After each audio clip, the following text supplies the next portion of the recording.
Hi ಎಲ್ಲರಿಗೂ ನಮಸ್ಕಾರ. Welcome back to Pallavi vlogs YouTube channel. ಎಲ್ಲರೂ ಹೇಗಿದ್ದೀರಾ? ಹೋಪ್ ನೀವೆಲ್ಲರೂ ಕೂಡ ತುಂಬ ಚೆನ್ನಾಗಿದ್ದೀರಾ ಅಂತ ಅಂದ್ಕೊಳ್ತೀನಿ. ನಾನು ಕೂಡ ತುಂಬಾ ಚೆನ್ನಾಗಿದ್ದೀನಿ. ವಿಡಿಯೋನ ಪೂರ್ತಿಯಾಗಿ ನೋಡಿ. ವಿಡಿಯೋ ಇಷ್ಟ ಆಗಿದ್ದರೆ ಪ್ಲೀಸ್ ಒಂದು ಲೈಕ್, ಶೇರ್, ಕಮೆಂಟ್ ಆಗಿ ನನ್ನ ಚಾನಲ್ನ ಸಬ್ಸ್ಕ್ರೈಬ್ ಮಾಡ್ಕೊಳ್ಳಿ. ಸಬ್ಸ್ಕ್ರೈಬ್ ಮಾಡಿಕೊಂಡು ಪಕ್ಕದಲ್ಲಿ ಕಾಣ್ತಾ ಇರೋ ಬೆಲ್ಲೈಕನ್ನ ಕ್ಲಿಕ್ ಮಾಡ್ಕೊಳ್ಳಿ. ಬೆಲ್ಲೈಕನ್ನ ಕ್ಲಿಕ್ ಮಾಡ್ಕೊಳ್ಳೋದ್ರಿಂದ ನಾನು ಯಾವುದೇ ವಿಡಿಯೋನ ಪೋಸ್ಟ್ ಮಾಡಲಿ ಫಸ್ಟ್ ವಿಡಿಯೋ ನೋಟಿಫಿಕೇಷನ್ ನಿಮಗೆ ಬರುತ್ತೆ. ಸೊ ಫಸ್ಟ್ ವಿಡಿಯೋನ ನೀವೇ ನೋಡ್ಬೋದು ಅಂತ ಹೇಳ್ತಾ ಇವತ್ತಿನ ವಿಡಿಯೋನ ಸ್ಟಾರ್ಟ್ ಮಾಡ್ತಾಯಿದ್ದೀನಿ. ಇದು ಬುಧವಾರದ ಬೆಳಿಗ್ಗೆ ಮತ್ತು ಈವ್ನಿಂಗ್ ವ್ಲಾಗ್ ಆಗಿರುತ್ತೆ. ಪ್ಲೀಸ್ ವಿಡಿಯೋನ ಎಲ್ಲೂ ಕೂಡ ಸ್ಕಿಪ್ ಮಾಡದೆ ನೋಡಿ. ಇವತ್ತು ಹುಣ್ಣಿಮೆ ಆಗಿರೋದ್ರಿಂದ ಬೆಳಿಗ್ಗೆನೇ ಬೇಗ ಎದ್ದು ಮನೆ ಕೆಲಸ ಎಲ್ಲನೂ ಕೂಡ ಮುಗಿಸ್ಕೊಂಡೆ. ಇವಾಗ ಪೂಜೆ ಮಾಡ್ಕೋಬೇಕು ಅಂತ ನಾನು ಕೂಡ ಫ್ರೆಶ್ನಪ್ ಎಲ್ಲ ಆಗಿ ಇವಾಗ ಪೂಜೆನ ಸ್ಟಾರ್ಟ್ ಮಾಡಿಕೊಂಡೆ. ಮೊದಲಿಗೆ ಹೊಸ್ಲಿಗೆ ನೀರನ್ನು ಹಾಕಿ ಹೊಸ್ಲನ್ನು ಚೆನ್ನಾಗಿ ತೊಳೆದು ಆಮೇಲೆ ವಿಭೂತಿ ಮತ್ತು ಕುಂಕುಮ ಎಲ್ಲನೂ ಕೂಡ ಇವಾಗ ಹಚ್ಕೊಂಡು ಪೂಜೆನ ಸ್ಟಾರ್ಟ್ ಮಾಡ್ಕೊಂಡಿದ್ದೀನಿ.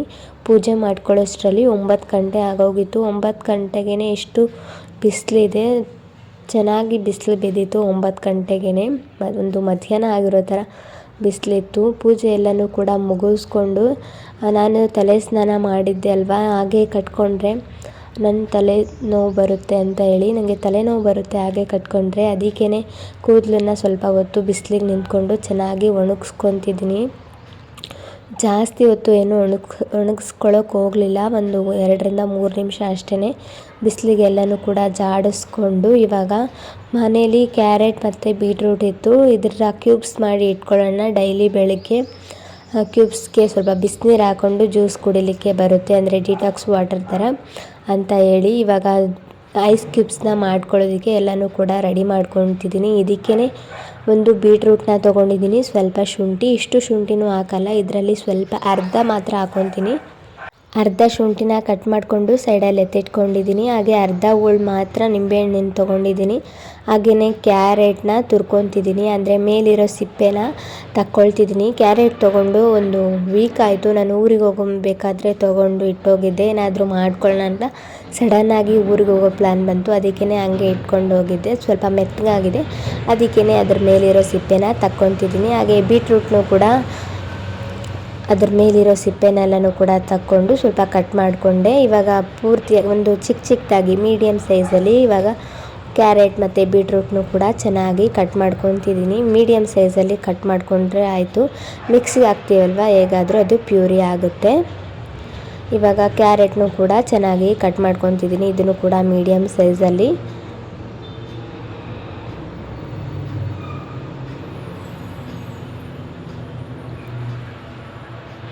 ಇವಾಗ ಕಟ್ ಮಾಡ್ಕೊಂಡಿದ್ದಾಯಿತು. ಒಂದು ಮಿಕ್ಸಿ ಜಾರ್ನ ತೊಗೊಂಡಿದ್ದೀನಿ, ಅದಕ್ಕೇ ಕಟ್ ಮಾಡಿ ಇಟ್ಕೊಂಡಿರೋ ಕ್ಯಾರೆಟ್, ಬೀಟ್ರೂಟ್ ಮತ್ತು ಶುಂಠಿನ ಹಾಕ್ಕೊತಿದ್ದೀನಿ. ಹಾಗೆಯೇ ನಿಂಬೆ ರಸನ ಚೆನ್ನಾಗಿ ಹಿಂಡ್ಕೊಂಡು ಒಂದು ಅರ್ಧ ಕಪ್ ನೀರನ್ನು ಹಾಕ್ಕೊಂಡು ಇವಾಗ ಇದನ್ನು ನೈಸಾಗಿ ಪ್ಯೂರಿನ ಮಾಡ್ಕೊತಿದ್ದೀನಿ. ಕ್ಯಾರೆಟ್ ಮತ್ತು ಬೀಟ್ರೂಟ್ ತುಂಬಾ ಒಳ್ಳೆಯದು ಅಲ್ವಾ ಹೆಲ್ತ್ಗೆ, ಅದಕ್ಕೇ ಈ ರೀತಿ ಕ್ಯೂಬ್ಸ್ನ ಮಾಡಿ ಇಟ್ಕೊತಿದ್ದೀನಿ. ಮೊದಲಿಗೆ ಆಮ್ಲ ಕ್ಯೂಬ್ಸ್ನ ಮಾಡಿ ಇಟ್ಕೊಂಡಿದ್ದೆ, ಅದು ಖಾಲಿಯಾಗಿತ್ತು. ಇವಾಗ ಬೀಟ್ರೂಟ್ದು ಕ್ಯೂಬ್ಸ್ನ ಮಾಡಿ ಇಟ್ಕೊತಿದ್ದೀನಿ. ಇವಾಗ ಈ ರೀತಿ ಫೈನ್ ಪೇಸ್ಟಾಗಿ ರುಬ್ಕೊಂಡು ಐಸ್ ಕ್ಯೂಬ್ದು ಮೋಲ್ಡ್ ಇರುತ್ತೆ ಅಲ್ವಾ, ಆ ಮೋಲ್ಡಿಗೆ ಇದನ್ನು ಹಾಕ್ಕೊತಿದ್ದೀನಿ ಅಷ್ಟೂ ಕೂಡ.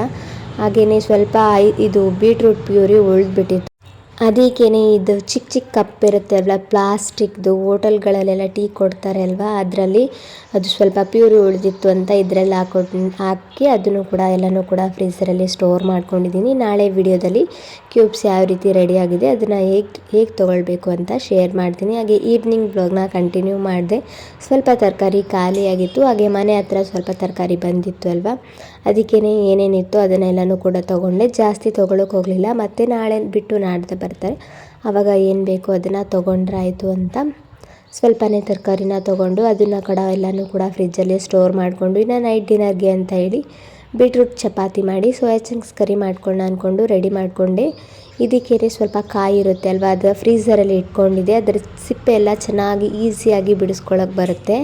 ಈ ರೀತಿ ಮಾಡಿಕೊಂಡ್ರೆ ಅದರ ಸಿಪ್ಪೆ ಇರುತ್ತೆ ಅಲ್ವಾ ಬ್ರೌನ್ ಕಲರ್, ಆ ಸಿಪ್ಪೆ ಎಲ್ಲನೂ ಕೂಡ ತೆಗೆದು ಸ್ವಲ್ಪ ಕಟ್ ಮಾಡಿಕೊಂಡು ಮಿಕ್ಸಿ ಜಾರ್ಗೆ ಹಾಕಿ ನೀರನ್ನು ಹಾಕಿ ಈ ರೀತಿ ಒಂದು ಕ್ರೀಮಿಯಾಗಿರೋ ಪೇಸ್ಟ್ನ ರೆಡಿ ಮಾಡ್ಕೊಂಡಿದ್ದೀನಿ. ಇವಾಗ ಸೋಯಾ ಚಂಕ್ಸ್ ಕರಿಗೆ ಈರುಳ್ಳಿ, ಟೊಮೆಟೊ ಪ್ಯೂರಿ ಮತ್ತು ಕೊಕೊನಟ್ ಪ್ಯೂರಿ ಎಲ್ಲನೂ ಕೂಡ ರೆಡಿ ಮಾಡಿಕೊಂಡೆ. ಹಾಗೆ ಸೋಯಾ ಚಂಕ್ಸ್ನ ಬಿಸಿನೀರಲ್ಲಿ ನೆನೆ ಹಾಕಿ ಚೆನ್ನಾಗಿ ಹಿಂಡಿ ಸೈಡಲ್ಲಿ ಎತ್ತಿಟ್ಕೊಂಡಿದ್ದೀನಿ. ಒಂದು ಪಾತ್ರೆನ ಇಟ್ಕೊಂಡು ಅದಕ್ಕೇ ಸ್ವಲ್ಪ ಎಣ್ಣೆ ಹಾಕ್ಕೊತಿದ್ದೀನಿ. ಎಣ್ಣೆ ಚೆನ್ನಾಗಿ ಕಾದ್ಮೇಲೆ ಒಂದೆರಡು ಚಕ್ಕೆ, ಒಂದೆರಡು ಲವಂಗ ಮತ್ತು ಸ್ವಲ್ಪ ಸೋಪು ಹಾಕ್ಕೊತಿದ್ದೀನಿ. ಅದು ಸ್ವಲ್ಪ ಫ್ರೈ ಆದಮೇಲೆ ಕಟ್ ಮಾಡಿ ಇಟ್ಕೊಂಡಿರೋ ಈರುಳ್ಳಿ ಹಾಕ್ಕೊತಿದ್ದೀನಿ. ಕಟ್ ಮಾಡಿ ಇಟ್ಕೊಂಡಿರೋ ಈರುಳ್ಳಿ ಹಾಕ್ಕೊಂಡು ಈರುಳ್ಳಿನ ಚೆನ್ನಾಗಿ ಫ್ರೈ ಮಾಡ್ಕೊತಿದ್ದೀನಿ. ಹಾಗೆಯೇ ಸ್ವಲ್ಪ ಶುಂಠಿ ಬೆಳ್ಳುಳ್ಳಿ ಪೇಸ್ಟ್ನ ಹಾಕ್ಕೊತಿದ್ದೀನಿ. ಶುಂಠಿ ಬೆಳ್ಳುಳ್ಳಿ ಪೇಸ್ಟು ಸ್ವಲ್ಪ ಈರುಳ್ಳಿದು ಹಸಿ ವಾಸನೆ ಹೋಗೋ ತನಕ ಚೆನ್ನಾಗಿ ಇದನ್ನು ಮಿಕ್ಸ್ ಮಾಡ್ಕೊತಿದ್ದೀನಿ.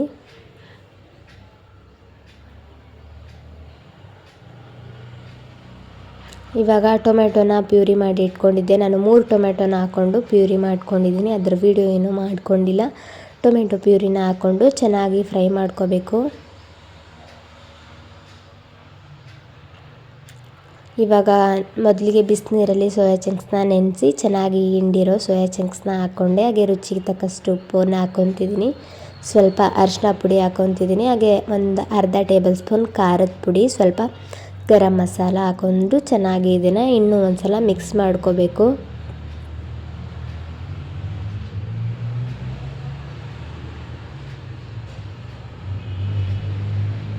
ಚೆನ್ನಾಗಿ ಇದನ್ನು ಮಿಕ್ಸ್ ಮಾಡ್ಕೋಬೇಕು. ಇದನ್ನು ಚೆನ್ನಾಗಿ ಮಿಕ್ಸ್ ಮಾಡಿಕೊಂಡು ಸೈಡಲ್ಲಿ ಸ್ವಲ್ಪ ಎಣ್ಣೆ ಬಿಟ್ಕೊಂಡು ಬರೋ ತನಕ ಇದನ್ನು ಕುದಿಸ್ಕೊಂಡಿದ್ದೀನಿ.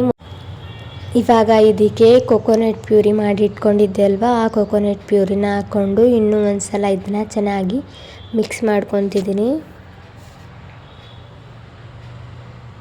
ಇದನ್ನು ಚೆನ್ನಾಗಿ ಮಿಕ್ಸ್ ಮಾಡಿಕೊಂಡು ಲಾಸ್ಟಲ್ಲಿ ಸ್ವಲ್ಪ ಕೊತ್ತಂಬರಿ ಸೊಪ್ಪನ್ನ ಹಾಕ್ಕೊತಿದ್ದೀನಿ. ಕೊತ್ತಂಬರಿ ಸೊಪ್ಪನ್ನ ಹಾಕ್ಕೊಂಡು ಚೆನ್ನಾಗಿ ಮಿಕ್ಸ್ ಮಾಡಿಕೊಂಡು ಒಂದು ಲಿಡ್ಡನ್ನು ಕ್ಲೋಸ್ ಮಾಡಿ ಒಂದು 3 ರಿಂದ 4 ನಿಮಿಷ ಇದನ್ನು ಸೈಡಲ್ಲಿ ಎಣ್ಣೆ ಬಿಟ್ಕೊಂಡು ಬರೋ ತನಕ ಬೇಯಿಸ್ಕೊಂಡ್ರೆ ಸೋಯಾ ಚಂಕ್ಸ್ ಕರಿ ರೆಡಿ ಆಗುತ್ತೆ. ಟೇಸ್ಟ್ ಅಂತೂ ತುಂಬಾ ಚೆನ್ನಾಗಿರುತ್ತೆ. ನೀವು ಕೂಡ ಒಂದು ಸಲ ಟ್ರೈ ಮಾಡಿ. ನಿಮ್ಮ ಫ್ಯಾಮ್ಲಿಗೂ ಮತ್ತು ನಿಮಗೂ ಕೂಡ ಇಷ್ಟ ಆಗ್ಬೋದು. ನಾನು ಫಸ್ಟ್ ಟೈಮ್ ಈ ಥರ ಟ್ರೈ ಮಾಡಿದ್ದು, ತುಂಬಾ ರುಚಿಯಾಗಿ ಬಂದಿತ್ತು. ನೀವು ಕೂಡ ಒಂದು ಸಲ ಟ್ರೈ ಮಾಡಿ. ಹಾಗೆಯೇ ಸ್ವಲ್ಪ ರಸಮ್ ಮತ್ತು ರೈಸ್ನು ಕೂಡ ಎಲ್ಲನೂ ಕೂಡ ಮಾಡಿಕೊಂಡೆ. ಇದು ರೆಸಿಪಿ ಏನೂ ಶೇರ್ ಮಾಡ್ತಾಯಿಲ್ಲ. ಹಾಗೆಯೇ ಬೀಟ್ರೂಟ್ ಚಪಾತಿ ಮಾಡ್ಕೊಳ್ಳೋಣ ಅಂದ್ಕೊಂಡು ಮೊದಲಿಗೆ 1 ಕಪ್ ಗೋಧಿ ಹಿಟ್ಟಿಗೆ ಸ್ವಲ್ಪ ಉಪ್ಪನ್ನ ಹಾಕ್ಕೊಂಡು ಬೀಟ್ರೂಟ್ನ ಕಟ್ ಮಾಡಿಕೊಂಡು ಪ್ಯೂರಿ ಮಾಡಿ ಇಟ್ಕೊಂಡಿದ್ದೆ. ಆ ಪ್ಯೂರಿನ ಇದಕ್ಕೆ ಹಾಕ್ಕೊಂಡು ಚಪಾತಿ ಹಿಟ್ಟನ್ನ ಯಾವ ರೀತಿ ಕಲಿಸ್ತೀವಲ್ವ ಅದೇ ರೀತಿಯೇ ಸಾಫ್ಟಾಗಿ ಕಲಿಸ್ಕೊತಿದ್ದೀನಿ.